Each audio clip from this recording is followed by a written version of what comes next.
Ini kita nak belajar bagaimanakah menyelesaikan masalah yang melibatkan percukaian. Okey.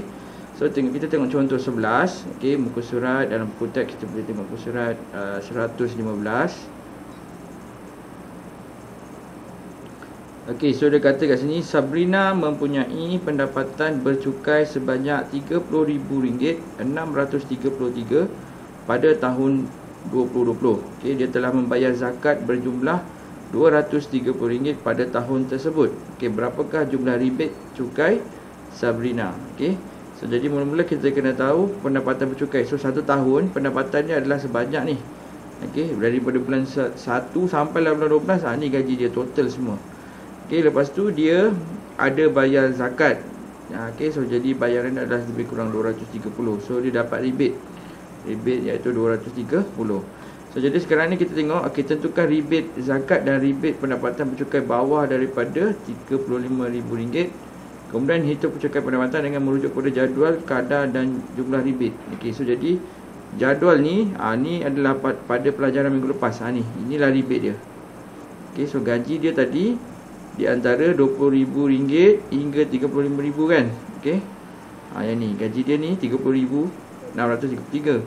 So berada pada sini. Okey. So jadi RM20,000 yang pertama boleh tolak sebanyak RM150. Okey, so jadi kita tengok cara nak kira dia. Okey, so jadi jumlah rebate cukai Sabrina.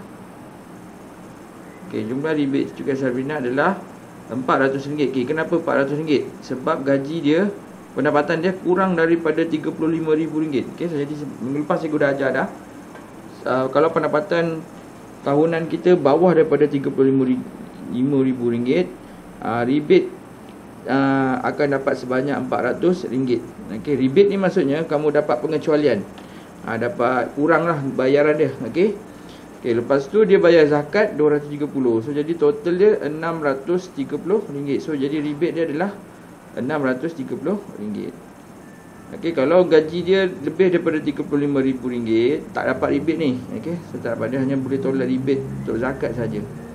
Okey, so sekarang soalan B dia kata hitung cukai pendapatan yang perlu dibayar oleh Sabrina. Okey, so jadi cukai pendapatan yang perlu dibayar. Okey, so RM20,000 yang pertama 150. Okey, so mana cikgu dapat ni? Okey, so kita merujuk kepada jadual ini. Jadual ni pada minggu lepas cikgu dah ajar dah. Okey, so jadi RM20,000 pertama ada kena bayar RM150.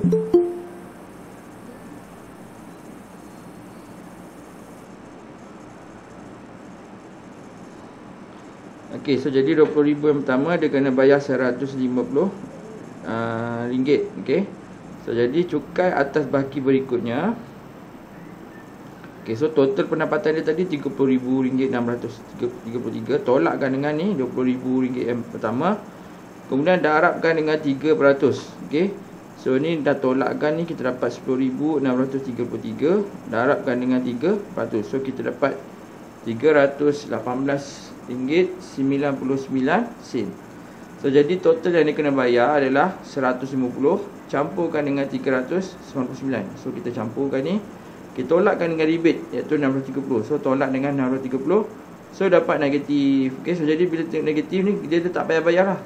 Okey, walaupun dia negatif ni maksudnya dia tak perlu bayar. Okey, dia tak perlu bayar sebab dia punya cukai yang dia kena bayar tu kurang daripada yang sepatutnya kena bayar. So jadi cukai yang dia perlu bayar tiada, kosong. So itu sebab misal kata gaji pendapatan kita kalau kurang daripada RM35,000 ni tak kenakan cukai. Biasanya yang lebih daripada RM35,000 ni yang kena charge pendapatan. Okey. Okey, so itu adalah berkaitan dengan soalan 11. Okey, sekarang kita pergi ke soalan 12.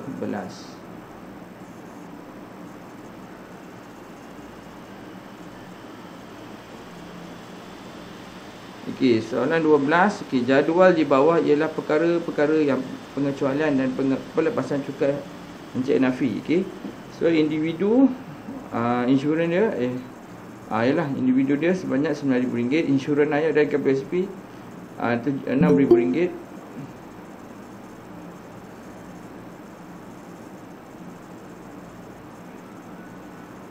Okay, insurans dan care sihat dia paling banyak adalah RM70,000. So dia tolak RM6,000. Okay, kemudian derma kepada perpustakaan RM500. Okay, so jadi diberi bahawa pendapatan tahunan Encik Hanafi pada tahun 2020 ialah RM70,000. Ni gaji dia pada tahun tersebut adalah RM70,000 dan dia bayar zakat sebanyak RM500. So jadi hitung pendapatan bercukai bagi Encik Hanafi.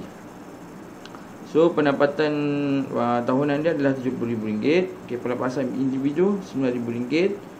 Pelepasan insurans dan hayat kedua spin RM6,000. Pengucaran derma, so ni derma yang pada pustakaan ni kan, iaitu RM500 dan bayaran zakat sebanyak RM500. Okay, so jadi cara nak kira pendapatan bercukai dia adalah, okay, pendapatan bercukai sama dengan pendapatan tahunan, yang ni RM70,000 ni, RM70,000. Okay, tolakkan dengan pengecualian cukai. Okay, pengecualian cukai yang ni, yang dia derma ni. Okay, so tolakkan dengan RM500.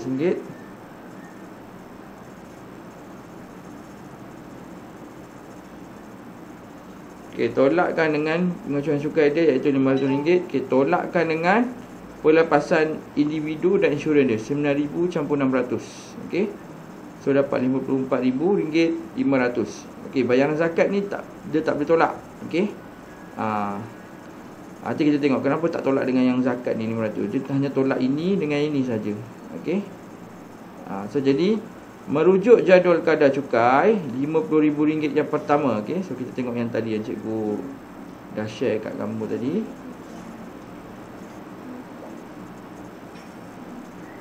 Okey, kalau RM50,000 pertama, ni RM1,800. Okey, cukai yang dikenakan adalah sebanyak RM1,800. RM50,000 yang pertama. Okey, RM1,800.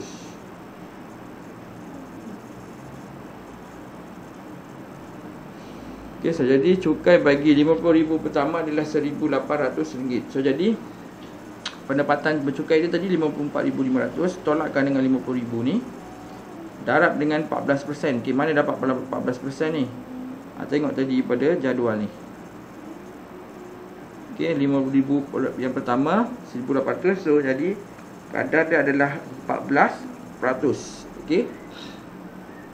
So jadi dia kena bayar sebanyak 14%. So jadi ini tolak dengan ni, darab dengan 14%. So kita dapat RM630. So jadi cukai yang dia kena bayar adalah RM1,800 ni, tambahkan dengan 630. Okey. Tolakkan dengan 500. Ni baru tolak dengan yang cukai ni, dengan zakat ni. Baru tolak dengan zakat. Okey. So tadi untuk pendapatan bercukai ni, zakat kita tak boleh tolak kat sini. Dia tolak dekat pada cukai pendapatan yang perlu dibayar. Okey. So jadi RM1,800 campur RM660 tolak dengan RM500. So dapatlah RM1,930. So cukai pendapatan yang perlu dibayar pada tahun itu adalah sebanyak RM1,930. Okey. So jadi soalan seterusnya, dia tanya, bincangkan perbezaan antara pelepasan cukai dengan rebate cukai. Okey, pelepasan cukai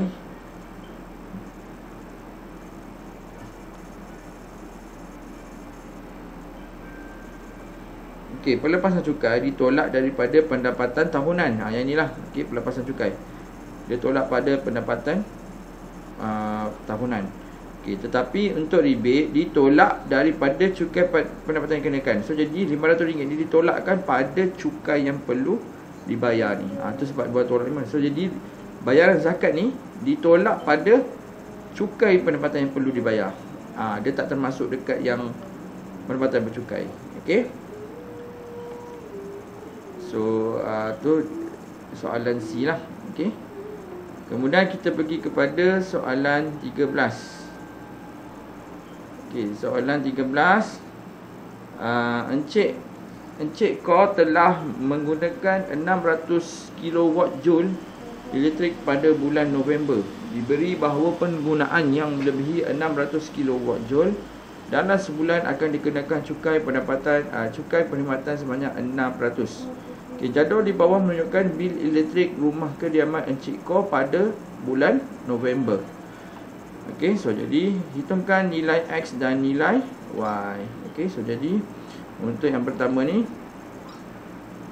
Okey, kita darabkan. Untuk nak cari nilai X ni, ni darab ni 100 darab 0.334. Dapatlah X. Okey. So jadi 100 darab 0.334 dapat RM33.80. Okey, so jadi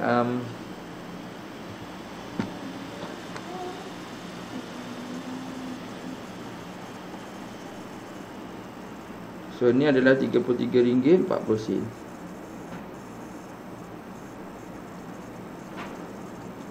Okey, lepas tu untuk Y 300 darab dengan 0.516.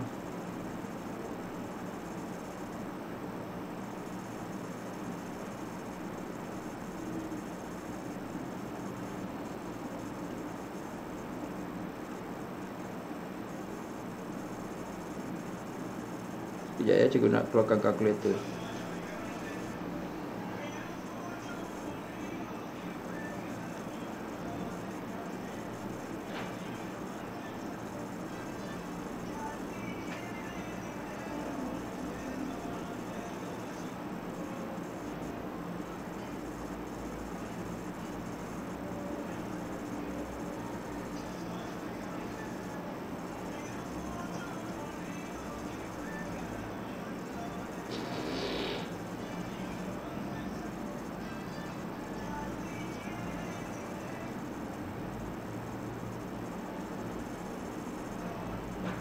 Okay, so 300 ni 300 darabkan dengan 0.516. Okay, so jadi kita dapat 154.8. Okay, so sini adalah 154.8%. Untuk Z pula 50 darab dengan 0.546 darab dengan 0.546. So dapat 27.30 sen. Okey, so jadi nilai yang A ni dah selesai lah. So jadi apa? Untuk A.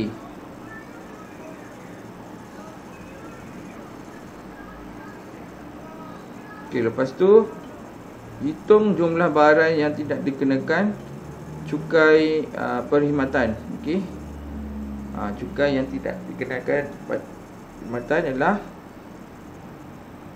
okey, so kalau kita tengok sini, Encik Eko telah menggunakan 650 kWj elektrik pada bulan November. Diberi bahawa penggunaan yang melebihi 600 kWj dalam sebulan akan dikenakan perkhidmatan sebanyak 6%. Okey, so jadi kita kena tengok jangan lebih daripada 600. Kalau lebih 600 dikenakan cukai. Okey, so jadi jumlah barang yang tidak kenakan cukai adalah sebanyak ni RM43.60 tambahkan dengan RM33.40, 154.80 sen. Okey.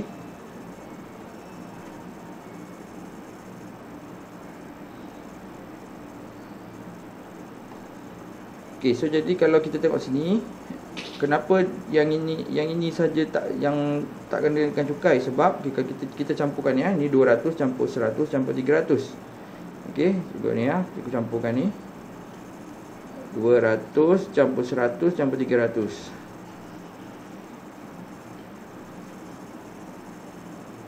So 200 tambah 100 tambah 300. So dapat 600. So jadi ini yang tak dikenakan cukai. Okey, tak kena cukai. Okey, inilah. So jadi kena totalkan ni. So totalkan ni dapatlah jawapan dia ni. Okey, RM231.8. Kita tambahkan je. Okey, lepas tu cukai yang dikenakan, yang ni dah lebih daripada 300. Okey, yang ni dah lebih daripada 600. So jadi yang ini kena cukai lah ni. Okay, ni kena darab dengan 6%. So jadi RM27 darab 6% dapatlah 1.64. Okay, kalau kita tekan kalkulator, 6 bagi 100 darabkan dengan RM27.30. So kita dapat ni lah RM1.64. Okey, so ini untuk soalan 13. Okey. Okey, sekarang kita pergi ke soalan terakhir. Ni latihan kamu lah. Okey, latihan kamu yang kena buat di rumah. Okey. So kita cuba bincangkan soalan 1 ni dulu. Okey, Han dan isterinya masing-masing mendapat tahunan sebanyak RM63,400 dan isterinya RM52,000 pada tahun 2020. Okey, diberi bahawa jumlah pelepasan yang layak dituntut oleh Han dan isterinya adalah RM61,219. Okey, hitung jumlah cukai pendapatan yang perlu dibayar oleh Han dan isterinya jika taksiran cukai bersama dibuat. Okey, so jadi kat sini Encik Han dan masing-masing mendapat gaji tahunan pada RM63,000 dan RM52,100. So jadi diberi bahawa jumlah pelepasan yang layak dituntut oleh Encik Han dan isterinya adalah RM61,219. So jadi jumlah cukai pendapatan yang perlu dibayar oleh jika taksiran bersama. Okey, so jadi kamu campurkan ni lah. Okey, campurkan ni, campurkan dengan ni. Okey. Okey, ini kamu kena rujuk yang nota yang minggu lepas tu. Okey. Dia ada cara cara kira dia. Okey, tak apa, nanti yang datangkan diri 4.1D ni dengan 1 dengan 2 ni cikgu akan tunjuk dalam video YouTube lah. Okey, sebab yang ini kita kena rujuk yang minggu lepas tu. Dia ada cara kira dia. Kalau cikgu tunjuk kat sini tak berapa tepat nanti. Okey. Okey, so itu saja daripada cikgu. So jadi itu kerja rumah kamu yang ni lah, kerja rumah ya. Kerja rumah. Okey, so jadi nanti cikgu akan bincangkan lah dekat dalam video YouTube atau sebagainya. Okey, so itu saja daripada cikgu. Okey, ada apa-apa sebelum kelas kita berakhir? Okey, kalau tak ada apa-apa, kamu boleh isi kehadiran.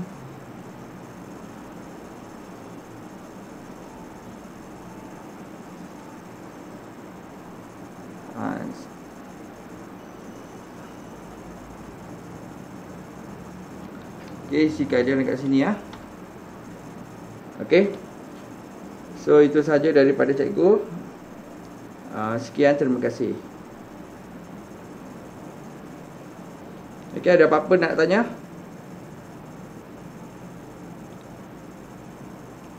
Okey, kalau tak ada apa-apa, kelas kita sampai sini sajalah ya. Okey. Okey, sama-sama. Okey, kerja rumah kamu yang tadi tu ya. Kamu kena rujuk yang minggu lepas punya nota tu untuk cara kira dia. Okey, sekian, terima kasih.